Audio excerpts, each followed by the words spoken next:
Welcome to Guide Guru. We hope this video helps. You start by identifying the device and lens mount. This tells you which screws and clips to expect. Once done, power off the unit and remove any batteries or disconnect AC to prevent shorting. Safety first. Make sure you have a small precision screwdriver, a plastic spudger to pry without scratching, and an anti-static strap to protect electronics. You'll be taking panels off now, so work on a clean, well-lit surface and keep fasteners organized in a small tray. You remove the outer housing screws next, noting which screw came from which hole to avoid misplacement later.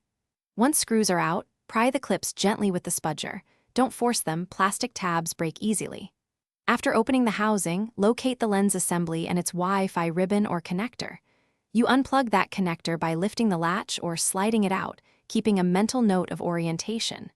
If the lens is threaded, rotate counterclockwise to unseat it. Keep parts in order for reinstallation. You reassemble the unit loosely to verify function before fully tightening screws. This lets you correct alignment quickly. Once reassembled, power up and run a quick connectivity and camera test to confirm the lens removal didn't affect systems. If the lens was seized, a short warm-up with a hairdryer at low heat, around 40 to 45 degrees Celsius, can relax adhesives, avoid excess heat.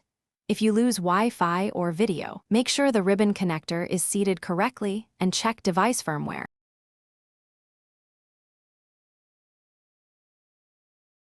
Thanks for watching.